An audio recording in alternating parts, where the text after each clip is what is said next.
Welcome to IB Unplugged, a Cognity podcast for IBDP educators that tackles your submitted challenges and questions by connecting you with experts and peers who share their ideas and stories from real classrooms. Whether you're a seasoned educator or new to the IB world, each biweekly episode and guest aims to equip you with practical tips and positive inspiration, helping you teach with more confidence, creativity, and joy. So whether you're walking your dog or commuting to school, hit play and join a community of educators ready to learn, laugh, and thrive in your IB journey. Hi everyone, welcome to another episode of IB Unplugged. This week we get to talk with Matthew Glanville, who's the Director of Assessment at the IB. He's been there for over a decade, and he is leading the charge with everything from the practice, the policy, and the philosophy of assessment, and specifically right now, moving from paper to digital assessments. We spoke quite a bit about that rollout, the timeline, all that sort of stuff in this episode. Some really exciting things for you as well.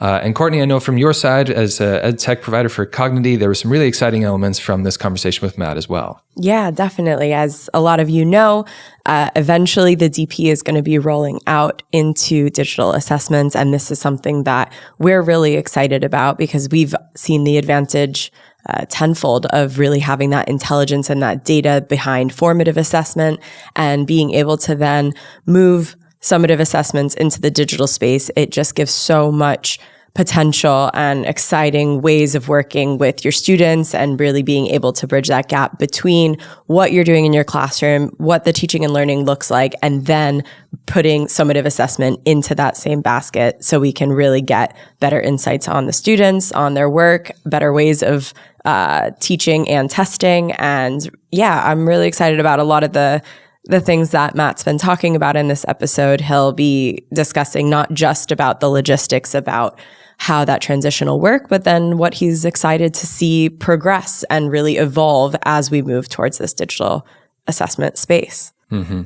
Yeah, it was very obvious that we're talking about, yes, assessment of learning, but also we were seeing the very many possibilities of assessment for learning and how we can use that to drive our student learning throughout the entire curriculum, not just at the end of it as well. And as a DP coordinator and somebody who's spoken with other educators in the IB, I know there's some fears and some concerns about transitioning to digital assessments, but this conversation left me pretty excited about the move over to digital assessments, and so I hope that it will for any of our listeners right now. We've got some really exciting things coming up in this episode, so we hope you enjoy this week's IB Unplugged episode, talking with Matt Glanville about digital assessments.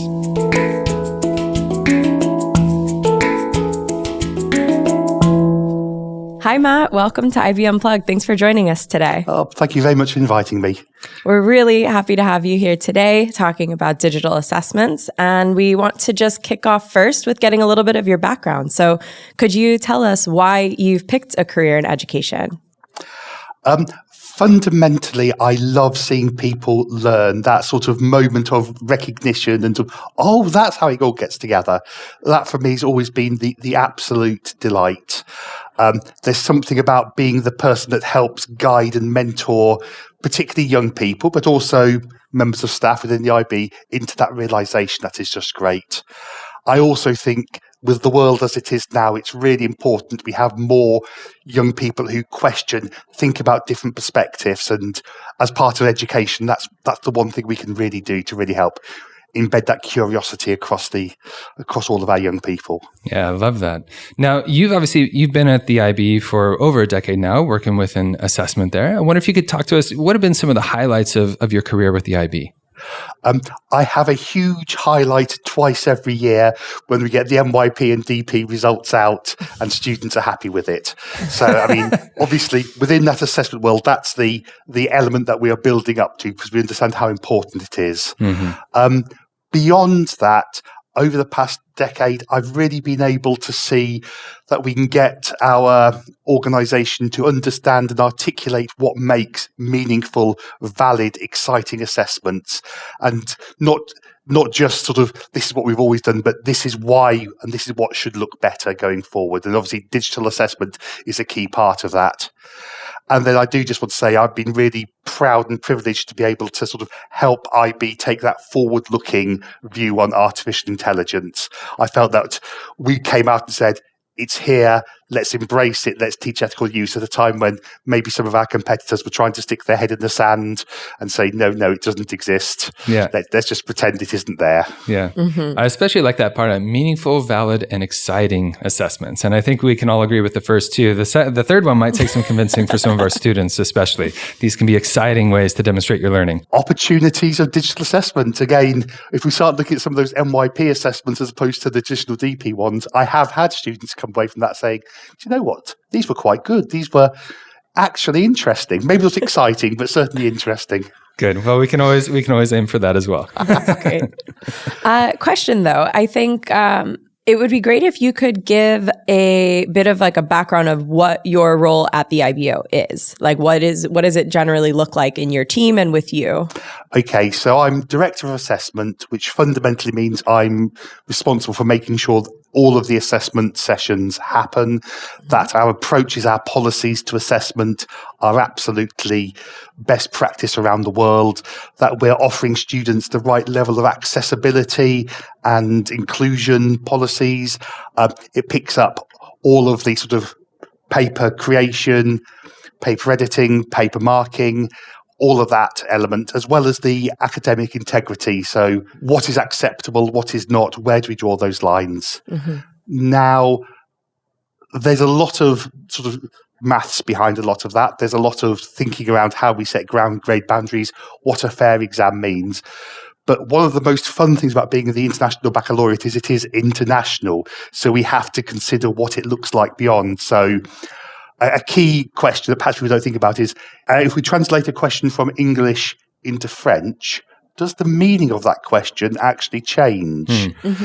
If we then have the same question in Northern Europe or Southern Africa, is the context so very different that it allows or creates barriers for students? And that sort of cultural and linguistic interdependency is really quite a challenge that the IB faces that maybe national systems don't. Yeah, I can imagine that's an incredible challenge. I mean, we have students at our school who are, from different backgrounds, different languages, and sometimes you'll see them come out of an assessment and they're just asking about one word. What is that word? And I tried to do the direct translation of it, but it didn't seem to fit in this thing. Yeah.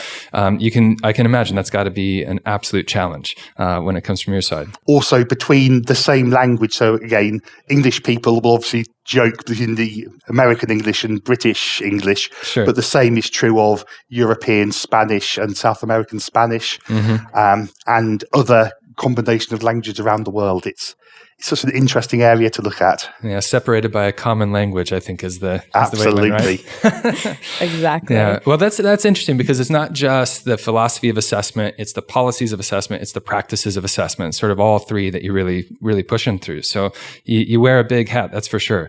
Yeah. What do you see the future of education looking like? Not just education, but the future of teaching as well.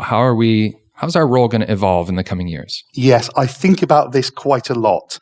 The thing that I really want to make sure of is whatever changes happen, it's teachers and educators who are at the forefront of it. And we don't end up having technology or other aspects force us into a direction that impacts negatively on learning. So one of the things I do think we'll get is a lot more information and sort of big data about the student. I think different ways of measuring students, different ways of recording it. But I really want to make sure that teachers are then in control of how that information gets turned from data into intelligence and information. That is called, we understand, I was a teacher myself many decades ago now. Teachers understand what it means for a student to learn in a way that maybe some of the ed tech companies don't always have that insight. I do think the role of the teacher will become more specialized over years. At the moment, there's a whole multitude of different tasks.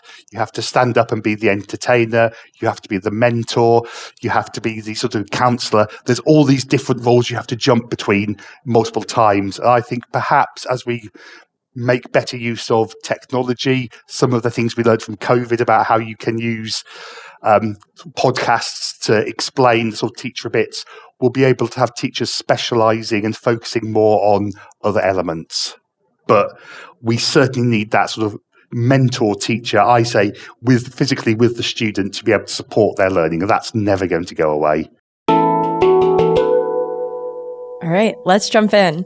So I would love for you to talk about your, and I guess the IBO's philosophy on the assessment of learning. Like, why are we doing it? What are we assessing? And just kind of starting there broad before we dive in. Fundamentally, for me, moving to digital assessment is for the student. How many of our young people don't engage with technology in their everyday lives? How many of us as adults don't use computers in their everyday lives? I can't remember the last time I sat down for 3 hours and wrote an essay or a report out longhand. So we need to move from the old-fashioned, I'll go as far as that, approaches to examining students with pen and paper to doing it in a digital environment, which is the way they're going to engage with the world. Then it really allows us to do that more authentic element of things. At the moment, I'm stuck with a piece of paper. So that means if I want to talk to you about a historical event, the best I can give you is photos and cartoons. Where's the interactive media? Where's the video footage? Where's the audio? Where's that element of it? It's so inauthentic at the moment. Thinking more about how we get student responses. Again, flat piece of paper doesn't respond at all. As teachers, we know that the best approach is that you interact with the student to get them not to just give their first answer, but to be able to give you multiple iterations of that answer to improve it. And again, digital allows us to do that. So that's really why the move to digital. It's the authentic way of students interacting with the world. It's also the opportunities to get much more realistic and meaningful ways of questioning and talking. Mm-hmm. Having said all that, at its heart, we still value what we've always valued in the IB. It's just that I can't always test that in a paper setting, and I think I can test it better with that interactive digital experience. I love this. So it sounds like the value of assessment is to really fully understand the student, what they know, and what they can do, and that sometimes there's limitations from a paper that maybe a digital assessment might expand that and might allow us to understand more about the student. Is that right? Absolutely, yes. That's exactly where I think we're going. Okay. Now, I do want to say we need to take our schools with us on this journey. So there could be some schools who are listening to this saying, well, that sounds really exciting, but I'm terrified of doing it next week. So we do need to do this in a gradual process, which is why we're starting off with just offering our existing paper assessments in a digital format, sort of paper on screen. Mm-hmm. But over time, as we move to being wholly digital, that's when I'm really going to be able to start having that more authentic, more meaningful experience for the students. Okay. Because right now with MYP, you could do either digital or paper. Is that? No. With MYP, we went from no exams at all just to straight digital. So we were able to do the jump immediately. And that's why our MYP exams, which we've been running for the last sort of 10 years or so, are that interactive. It's much more designed around that. Mm-hmm. With DP, we realise there's a transition from the paper world to the digital world. Mm-hmm. It's a very similar approach, but it's got to be slightly more nuanced to bring all of our schools with us. Sure. Mm-hmm. So I want to pick up on that because you mentioned almost like it's kind of starting as if the paper assessment just on a screen, basically. Yeah. But you hinted at this might create something else. There might be something more here. I mean, to what extent are we talking about like adaptive testing here? To what extent are we talking about, different ways that students can demonstrate their learning? Once we get to the early 2030s, which is when we've got our aim to be introducing fully, then we're absolutely moving into that space. Cool. I hope we come back to talking about adaptive assessment a little bit later on, because, again, that's a great opportunity that is possible with the digital world that isn't possible in the paper world, and will help our students by only asking them the questions that are meaningful to them. Mm-hmm. Again, I think once we're all digital, we've got that chance to do the more interactive tasks, the video footage, the communication between the student. So the student does something, the computer responds to it, the student then reacts to that, all of this. But in the short term, whilst we're running both paper exams and digital exams, we're going to keep them as close as we can to keep that confidence that it doesn't matter which route you've taken. Sure. Mm-hmm. But what I would say is, even in that paper on screen world, the opportunities for the student is quite large. Suddenly they can control the colours that the screen is, the font is. They can control the font size. They can start using some of those cut and paste tools which they currently can't in the exam. So from an access and inclusion point of view, it's a real door opener for our young people. Yeah. Mm-hmm. I mean, you can definitely see that, especially in like the essay writing kind of components. I always think about this when a student's writing it. I'm like, so often when I am typing something up, I'm like, oh, that doesn't go there. That should go later on here. I need to move this up here. And you can't really do that when you're writing. You just have to have that so well planned out. And you can see where that becomes almost an advantage for some of the students who maybe have access to a word processor. Yes. And that modal effect is going to be one of the things we operate and sort of observe very carefully.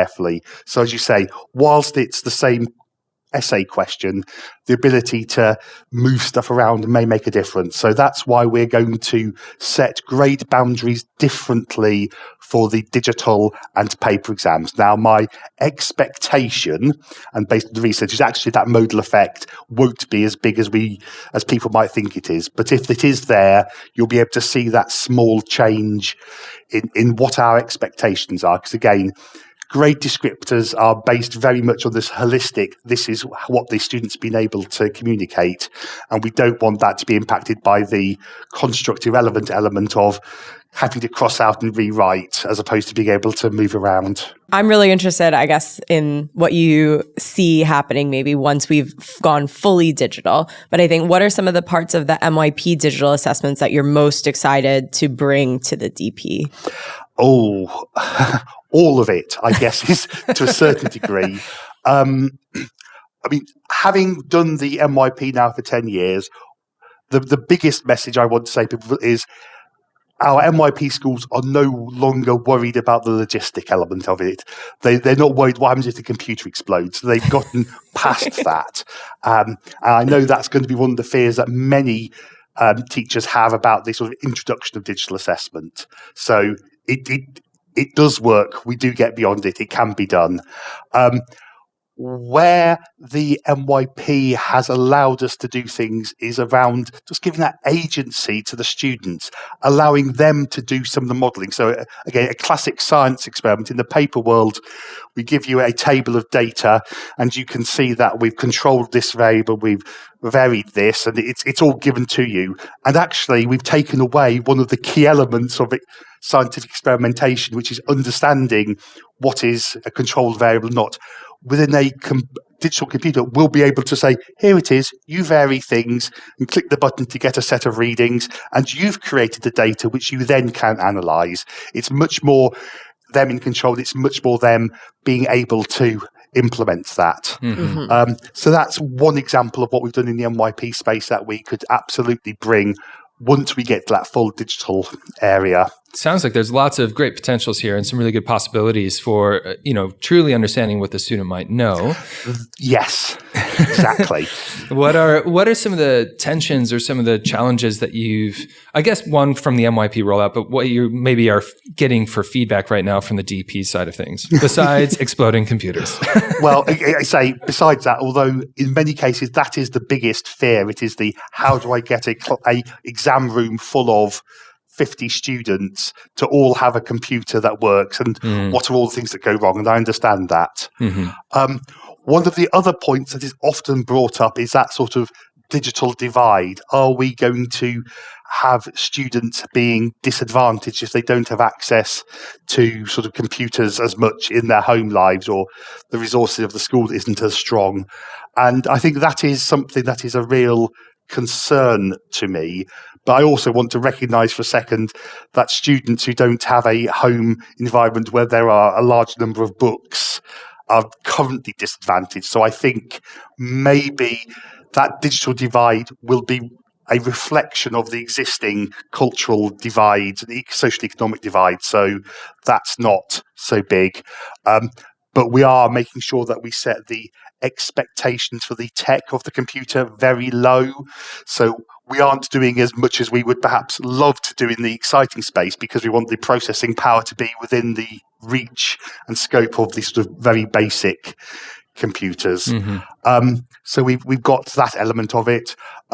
Obviously, teachers are really keen to know what these new assessments are going to look like, and that confidence. They've got a few years, or maybe for some teachers many years, of recognising what a paper exam looks like, but digital is something new to them.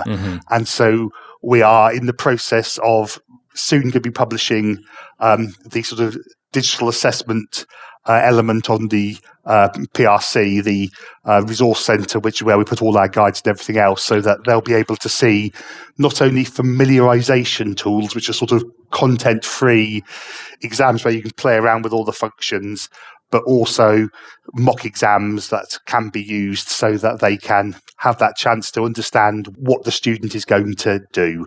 And I think that's a really important part. We need to help our teachers prepare our students of what these new assessments are going to look like. So it's not a surprise. We're still testing the same thing. It's still early years going to be very much the same questions, but we don't want to frighten students or surprise students because it's not a familiar environment to them. So that's where the familiarization really comes in important. Are you an IB educator wanting to improve your practice and needing just a bit more support getting there? Ever wanted to learn more about a specific aspect of the diploma program, or just ask a question to an educational theorist about a specific IB aspect? IB Unplugged is the place for you. Simply visit cognity.com/IB Unplugged to submit your question to us and have your question explored in more detail in an upcoming episode. And now, back to the show.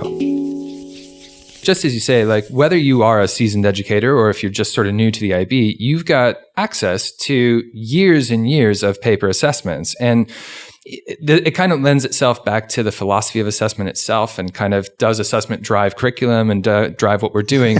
But I don't necessarily want to dive into that yet. Just the idea of like, when you go in as a teacher, you kind of know like, here's the end goal and this is what I'm working toward. And now if we go into a digital space where, as you say, there's some good adaptations here, there's some good ways that we can really understand what a student knows, that can be a bit foreign. And so I definitely appreciate that you're putting things up on the PRC and people are going to have access to that beforehand so they can see what's going on. But you also brought up this idea of, the mock exams. And that's a huge benefit for many students and for many schools is, let's run this now. I think most schools do this in like a February or March sort of time. Let's do some mocks. Let's get you used to what this is going to look like. How do you see that kind of happening in a digital space so that everybody can kind of get a good practice at it first? It's absolutely our intention before the first wave of digital assessments come out to have digital exams available for those subjects, and then we'll continue doing that. And then one of the important features we need to understand is, how do we allow schools to repeat past exams in that mock kind of context? Because I know that standard practice within current schools, we need to be able to continue that. Usually it's a really good way of preparing the students for the exams, and so we need to recreate that in the way in which we do the digital assessments. Yeah, it kind of lends itself to that assessment for learning before they get into that assessment of their learning, right? Exactly. Yeah. That's the goal, yes. Mm-hmm. Although, if I can briefly detour, I am really excited about the opportunities that digital assessments and digital classroom practices can get to improving the quality of that assessment for learning. Mm-hmm. So maybe not quite in the way we do things summatively, but it gives us more opportunity to spot how the student has approached the question in that digital space, rather than us having to sit there and watch them answer the maths question. It can record and spot the key moments and give us that information. Mm-hmm. So that's part of sort of the big data opportunity I said earlier on. Let's follow that tangent for a little bit. Like, tell us a little bit more. What else is kind of exciting in that space for you that you see the digital space really enhancing the assessment for learning? So one of the really important things is, this isn't just digital assessment. We need to use this as a opportunity to bring more digital thinking and more digital opportunities into all of our classrooms. Mm-hmm. Not only will that mean that we have students familiar with the way of approaching things before the exam. It'll also give teachers that opportunity to collect more data and understand more data about things. I'm sure we've all had really great lessons where we've gathered them in a little group and we've done this and done that, and you can't do that every single lesson, and often you need to group a little group together and then look after the rest of the class. With that digital opportunity, it's much easier to be able to create those little sort of communities of work where they can talk to each other. It's much easier to capture that. It's much easier to have that interactive experience. The sort of good quality gamification of learning where the students learn how to do it in a more playful environment than the sort of very traditional, here's a question, answer it. I think there are opportunities for how we can improve education going forward. And then, of course, also with the introduction of artificial intelligence, we can spend more time where we need to. So my common example, which you've probably heard me said, is class of 30. As soon as I look up from one student, there are 5 kids there, and I know 3 of them just need a pat on the head, say, yes, you got it right, get on with it. And they've been waiting 5 minutes. AI can do that and let me spend my time with the other 2 students who really need that human intervention. So these are the kind of opportunities I can see by getting more good use of digital in the classroom as opposed to bad use, which again comes back to let's make sure teachers are at the forefront of what is good digital assessment, what is good digital practice. No, I love that. And I think it's something that at Cognity we obviously think so much about. And it's been in the past with exams, we're really excited about the digital assessments also because for us, there's so much with formative assessment and building up that data, and it's all of this great stuff. And then all of a sudden you hit like the exam style questions, and it's like, and now everyone take out their pen and papers and we're going to write these down again. And it's like it's a block as opposed to it being part of this collective intelligence, as you said. It's not just data, and then it becomes something where you're not doing learning over here and assessment over there and practice over there. It's actually all being able to come together where suddenly then the formative assessment pieces and the data that you're collecting over time is actually also exam prep. And it's not this separate thing, this alternate universe where suddenly we all turn off our computers and we write our essays. So no, we're super excited about that. Just to that point, it does seem a little bit foreign where I think most classrooms now have a very tight integration between a digital space and an authentic space, I guess I could say that. And then suddenly when we go to assessments, it's, shift it and go back to paper and pen kind of thing. And, I always tell my students as they prepare for exams, I'm like, make sure that most of your preparation is done writing. You need to train your hand how to write again, how to write for that long. Just get used to that. It can, for a lot of students, be a real big change from having done a lot of word processing to suddenly having to deal with that hand cramp. Yes, that is certainly something else I've heard. Again, the challenging bit I'm going to raise, of course, is also we just need to be cognizant that there is still a space for handwriting around the world as well. It's not just that we're trying to get rid of that as a concept, but in its appropriate place, not being a barrier to students showing what they can do in an exam. Okay, that's good. So you've lent itself quite a bit here to the use of AI and using AI to kind of assess how students are doing as well. I wonder if you could talk a little bit on the back end of assessment now with regard to getting feedback from the students and that sort of possibility of adaptive testing. I'm also an examiner, so part of my head is in that examiner space of like, what does this look like there? I wonder if you could kind of talk about the opposite side of this. So once the students have done the assessment, what kind of is going on there? Okay. I mean, obviously, adaptive assessment is front end, not at back end. But if we think about how we use artificial intelligence and sort of assessment in this space, the first thing to say is that digital assessment is still being marked by human beings. Okay. We're not changing the approach. Where the IB currently has MCQs, we'll use MCQ engines to mark that, but the essays are still coming to a human examiner through the internet so that they can mark it correctly. So now it'll be a lot easier to read the responses, is what you're telling me. Certainly it will remove that handwriting aspect of things, absolutely. It might even allow us to be able to remove some of those blank pages that as an examiner you get, and either as an absolute joy or an absolute frustration, depending on how you feel about stamping "seen" on a piece of paper to note that you've marked it. I don't think that the AI tools we've got at the moment is good enough to do high stakes marking.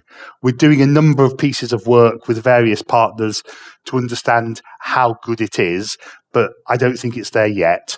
I can imagine in the next 5 to 10 years, we can use it as a quality check. So we get a human marker to mark the piece of work.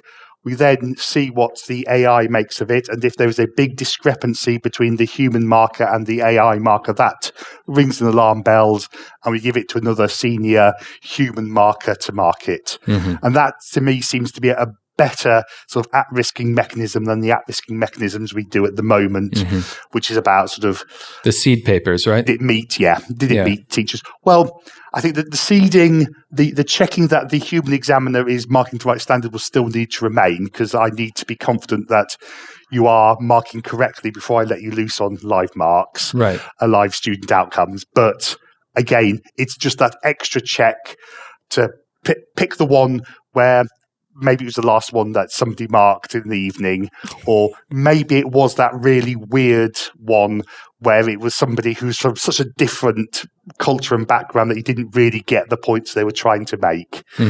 Or maybe just had a bit of a headache that day. So we're certainly using that.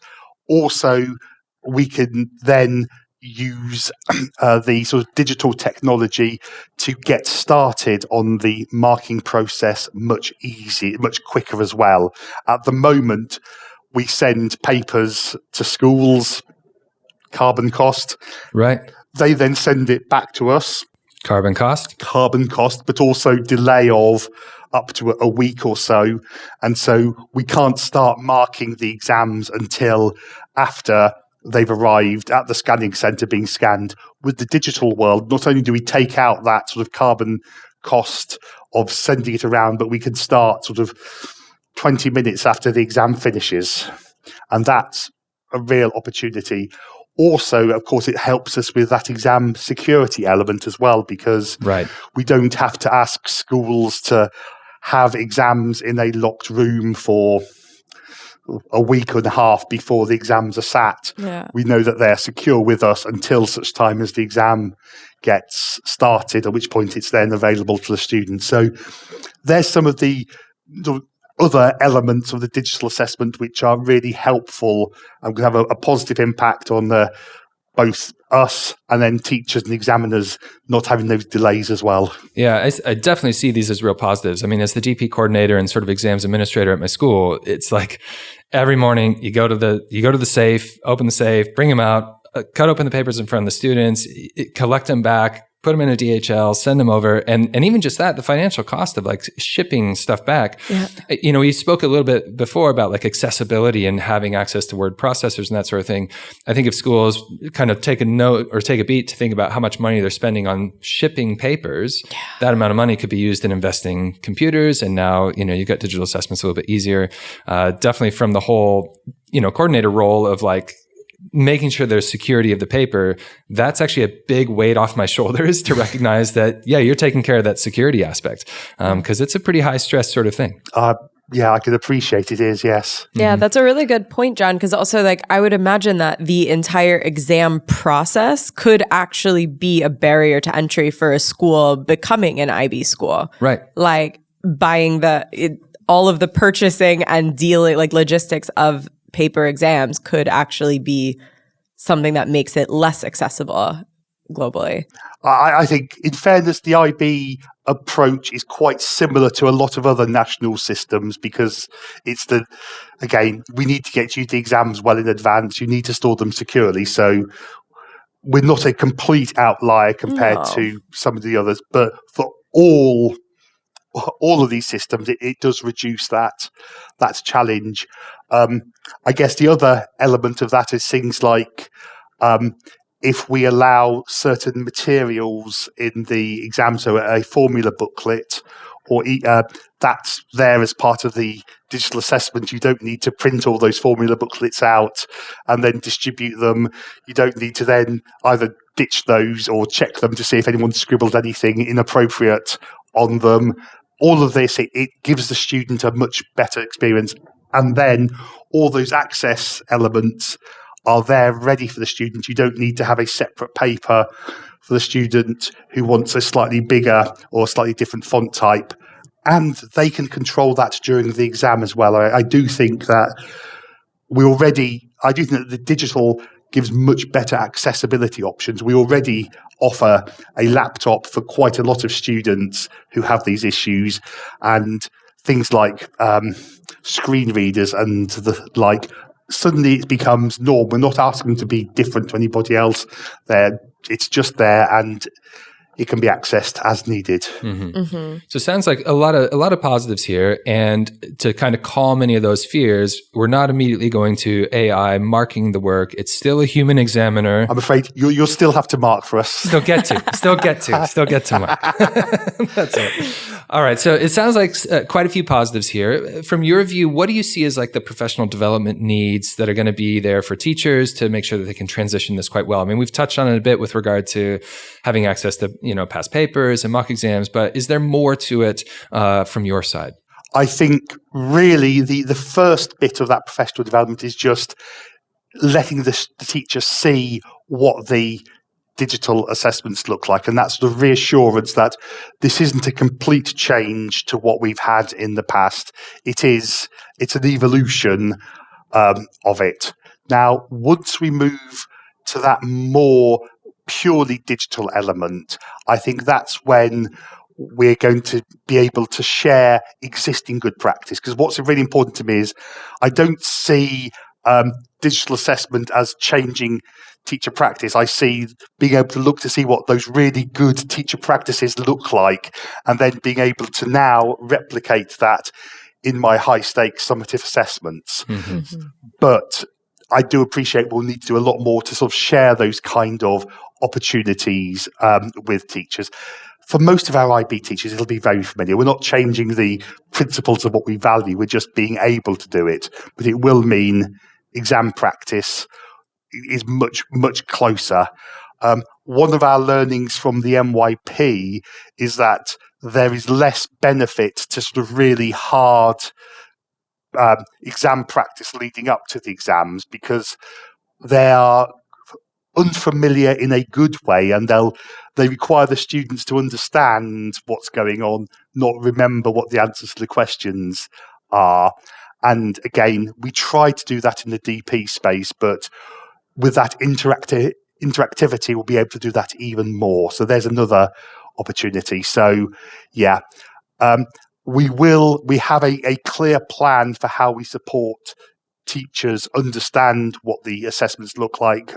Mentioned again the familiarization tools and the mock exams, and then we've also, as we go forward, going to be sharing those good practices and some of the things we are thinking of going forward for that post 2030 exciting world. Today's Cog Tip is from Laura Enyanam Kaporfor from SOS Hermann Gemeiner International College. Laura said, try assigning tasks as formative assessments or homework to extend learning beyond the classroom. Independent practice helps reinforce understanding and encourages students to research and explore concepts on their own, strengthening both knowledge retention and confidence. Thanks, Laura.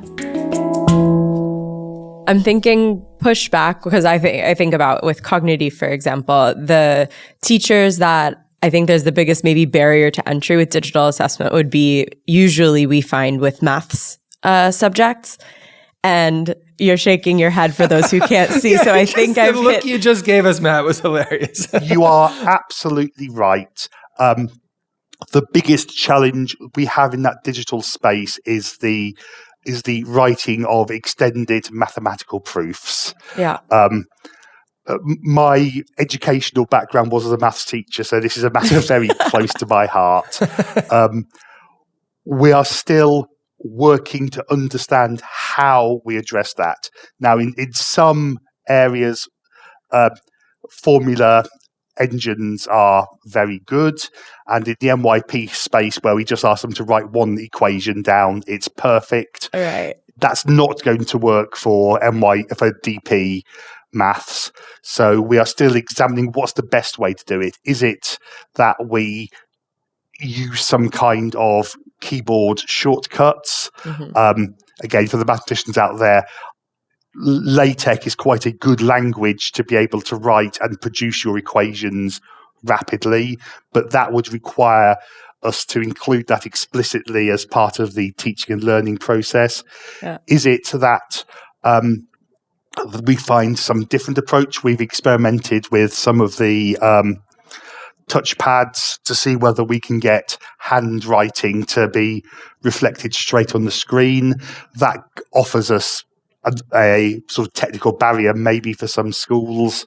So this, you've hit on the one bit that I don't know how we're going to fix yet, right, which is why the maths and the physics and the other sciences are at the absolute tail end of what we're introducing. We're introducing it for the languages and sort of the essay subjects first because that's the most familiar. I have ideas. We don't have a good solution yet. Fair enough. It's something, we always are iterating on and figuring out the best ways to get, maths especially online. But then just logistically for those listeners who aren't exactly sure, what is the brief overview of the kind of rollout of this? Excellent. So in May 26, we've got a small group of, I think it is 38 schools spread around the world and selected to be both ready and also reflective of our kind of communities, who will be starting off doing digital assessments in English, language and literature.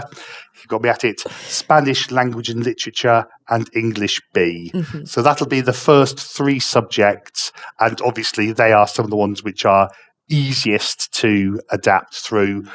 Then we're going to increase year on year additional subjects, more languages, followed by some of the group 3 subjects, which again are low, and then towards the ends of the process, the science and the maths.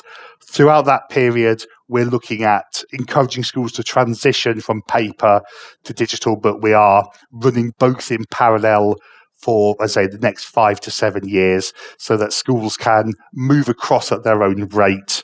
Although I'm hopeful they will be enthusiastic about moving across, because that then opens up the door to all the exciting opportunities we've spoken about once I'm no longer restricted to being able to sort of reproduce the assessments on paper and on screen. Yeah. Mm-hmm. Let's talk about that. So let's talk sort of future after the rollout, the sort of exciting opportunities, the AI, and the possibility, I guess, of adaptive testing. You mentioned you wanted to talk a little bit more about that. Where do you see that kind of having a place? So at the moment, every exam paper I produce has to account for the whole range of students who are going to take it. Mm-hmm. So I have to have questions in there for the students who are hoping to get that grade 3, and that's their target, and the students that are hoping to get a grade 7.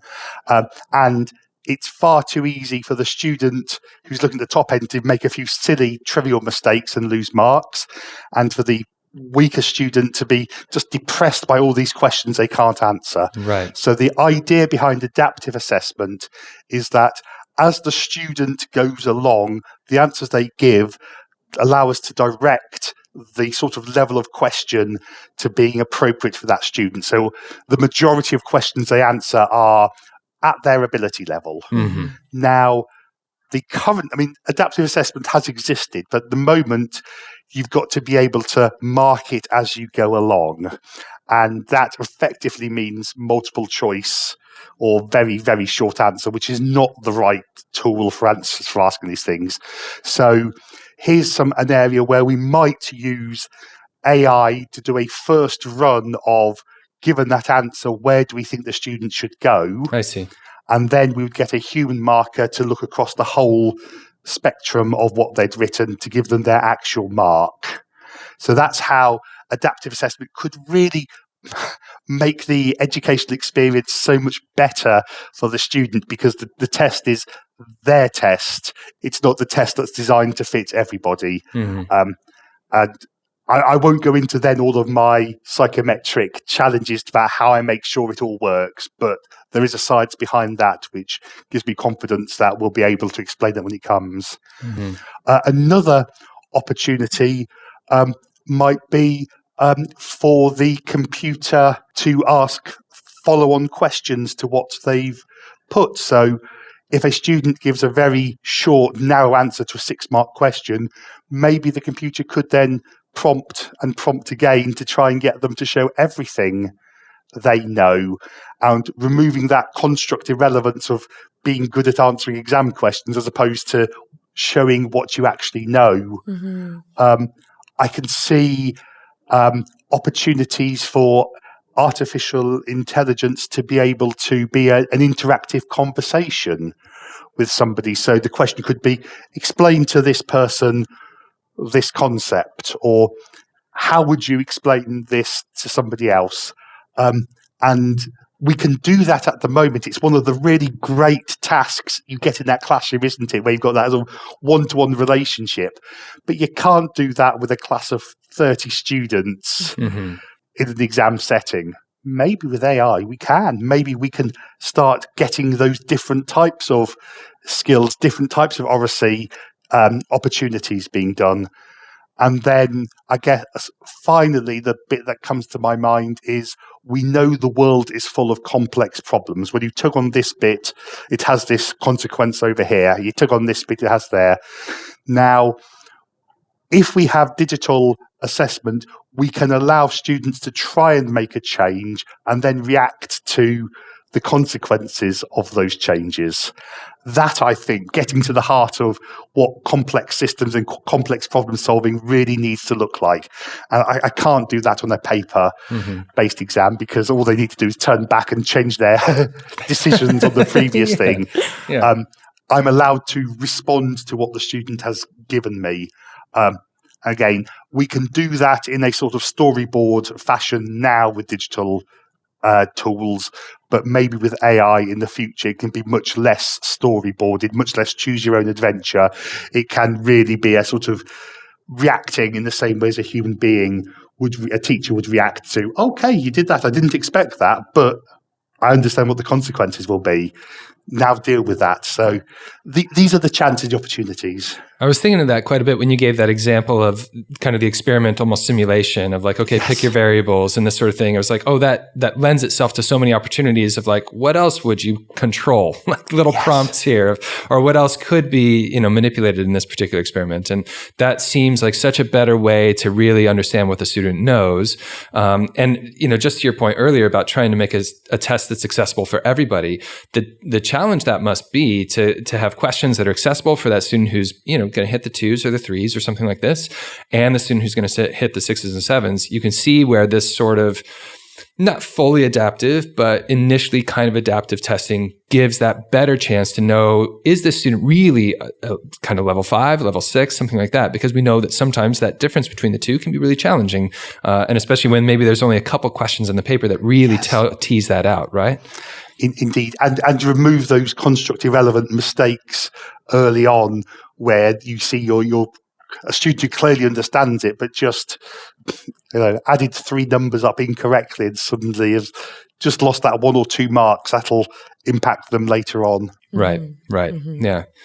So, in some of our other episodes, we've spoken quite a bit about like the importance of content knowledge, yes, but also really a move towards skill development, competency-based learning, the ATLs, these sort of things that we have within the IBDP. To what extent do you see this move to digital assessments allowing more of an assessment of those skills, of those competencies, as well as the actual content knowledge? So I think you used exactly the right word there, allowing. Well, there is a whole separate movement to let's focus on those competency elements and how can we get that. But digital assessment, in part through that interaction, in part through that, being able to set up different scenarios makes a big difference to what we can.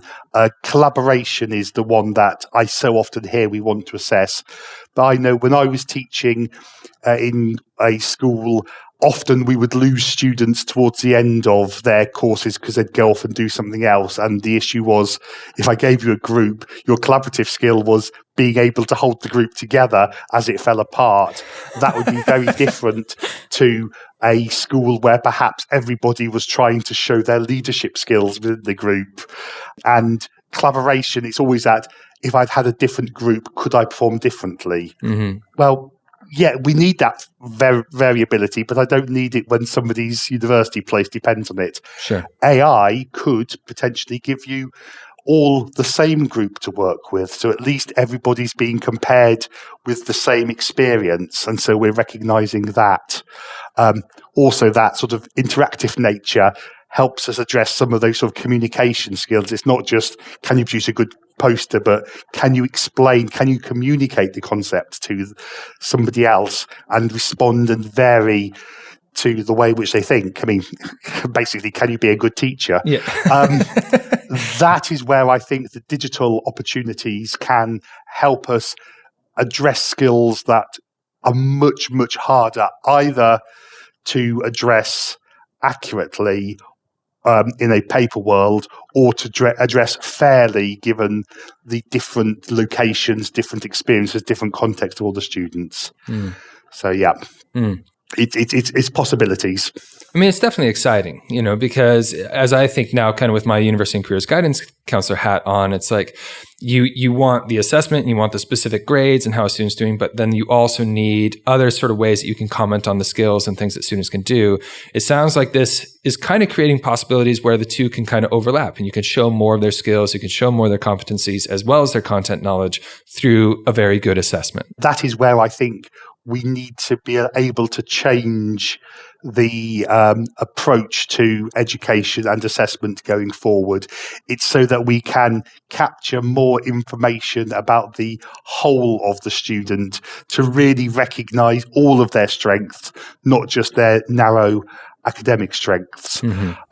But on the flip side, also, why are we capturing that? For me, it's very much about helping the student understand themselves so they can make decisions based on that.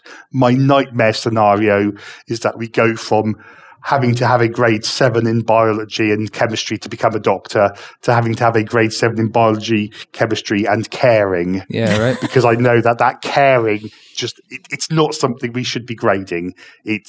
We can assess it to gain insight to help the student, but sticking a number on it is going to destroy the very nature of what that important competency is. I really appreciate that answer. That helps to clarify, I guess, a little bit more of like even just the philosophy of assessment in general. What are we actually assessing? Why are we assessing it? Where are the gaps? And those gaps, and some of those gaps should stay in place. Yes. We are talking about an assessment that allows us to get more competency and more skills, yet there's still a line where there's other elements that shouldn't be assessed and shouldn't come down to a number or a grade and be that humanistic sort of element. Assessment for insight, not assessment for measurement. I might just try to summarize then, if that's okay. I want to just sort of see if I got most of this. It sounds like really there's a lot of excitement and a lot of cool opportunities with digital assessment. It sounds like the transition from paper to digital is being calculated. It's measured out. We know how it's going to go. We don't need to be too worried about it. It sounds like we've already done some of this with MYP. And really, there's more to be excited about than there is to be worried about from what we've discussed so far. It sounds like that's kind of the key thing that I've taken away from this conversation. Thank you very much. That's exactly, I think you've summed it up really well. There is opportunities. It's going to be done at a reasonable pace to bring our schools with us. And we can see some of the challenges. We'll work with our schools to make sure we help bring them online with this. Perfect. I'm really excited about this. Definitely from the Cognity side, the potential that it can really help with learning and really bridge that gap between assessment and the learning that's happening in the classrooms. So, Matt, thank you so much. This was really fun. I'm glad that we got to have this conversation. It was great. Thank you very much. Yeah, thanks a bunch, Matt. Always fun.